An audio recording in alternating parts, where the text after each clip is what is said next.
Bermuda triangle, metal monoliths, Malaysian airlines, इन सारी चीजों का नाम तो आपने सुना ही होगा, पर इन मिस्ट्रीज के बारे में लोगों को ज्यादा कुछ पता नहीं है।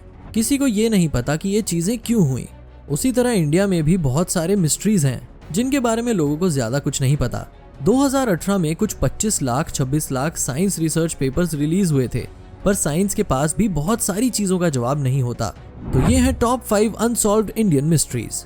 पहली मिस्ट्री है असम के एक छोटे शहर जतिंगा के बारे में। सितंबर से लेकर अक्टूबर के महीने में हर साल जतिंगा में पंछियों का झुंड आकर वहां उड़ने लगता है और उड़ते ही जाता है। या तो बिल्डिंग से टकराकर या घरों से टकराकर ये पंछी मर जाते हैं। जतिंगा के लोग मानते हैं कि इन पक्षियों के शरीर में बुरी आत्माएं फंस गई हैं। इसी वजह से उन पंछियों का दिमागी संतुलन चला जाता है, पागल हो जाते हैं और मास सुसाइड कमिट कर लेते हैं। जो पंछी मास सुसाइड नहीं कमिट करते उन्हें जतिंगा के लोग आसमान से नीचे पुल करके मार देते हैं। किसी को ये नहीं पता कि ये क्यों होता है, पर ये हर साल होते जा रहा है। ये है जतिंगा की मिस्ट्री। अगली मिस्ट्री है नेताजी सुभाष चंद्र बोस के बारे में, उनकी डेथ के बारे में। भारतीय मीडिया में कहा गया था कि उनकी मौत हुई थी प्लेन क्रैश में। एक प्लेन जो ओवरलोड था, जो ताइवान में क्रैश हुआ था। पर नेताजी के बहुत ज्यादा सपोर्टर्स भी थे और दुश्मन भी थे।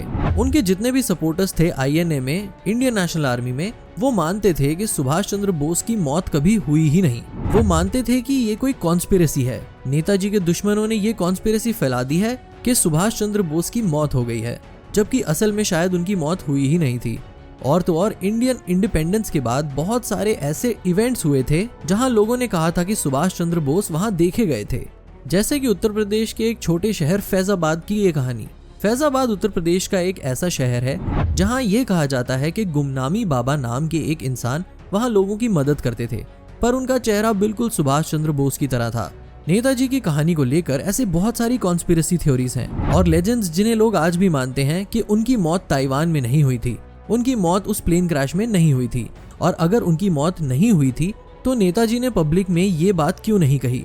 लोग उनकी मौत और उनकी जिंदगी के बारे में क्यों नहीं जानते थे? ये आज तक एक अनसॉल्व्ड मिस्ट्री है। अगली कहानी है अग्रसेन की बावड़ी के बारे में। लोग कहते हैं कि दिल्ली में बहुत सारे हॉन्टेड प्लेसेस हैं, पर अग्रसेन की बावड़ी की वाइब एकदम अलग मानी जाती है। अग्रसेन एक लेजेंडरी किंग थे। लोग कहते थे कि महाभारत के जमाने में उन्होंने इस स्ट्रक्चर अग्रसेन की बावड़ी को बनाया था। इस स्ट्रक्चर में कुछ ऐसी जगहें हैं जहां आपको अजीबोगरीब आवाजें सुनाई दे सकती हैं। कुछ ऐसी जगह है जहां आपको दूसरे इंसान की आवाजें सुनाई दे सकती हैं। कहा जाता है कि अग्रसेन की बावड़ी में एक कुआं भी है। इसका पानी काला हुआ करता था। उस काले पानी से लोग अट्रैक्ट हो जाते थे और कुएं में कूद देते थे। ये एक सुसाइड स्पॉट भी था एक जमाने में। अग्रसेन की बावड़ी को बहुत सारे फिल्म्स में दिखाया भी गया है, पर रात में वहाँ पे ना तो शूटिंग अलाउड है, ना तो घूमना फिरना अलाउड है।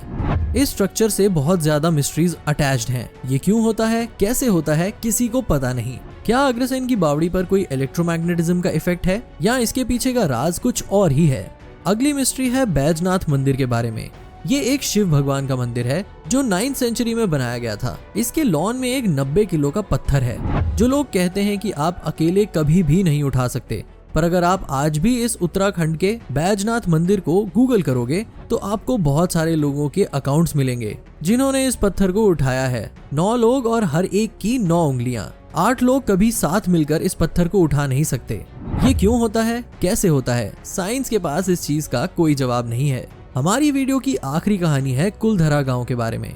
राजस्थान में एक छोटा सा गांव है जहां कहा जाता है कि एक ही रात में हर कोई उस गांव से डिसअपीयर हो गया, चला गया। किसी ने उनको देखा नहीं, किसी को उनकी लाशें नहीं मिली, किसी को पता ही नहीं कि उस गांव में क्या हुआ। कुलधरा गांव में बहुत सारे पालीवाल ब्राह्मण थे। उन्हीं में से एक पालीवाल ब्राह्मण था वहां का सरपंच। कुलधरा गांव के दीवान जो टैक्स कलेक्ट करते थे, उन्हें शादी करनी थी सरपंच की बेटी से। सरपंच ये बात माने नहीं।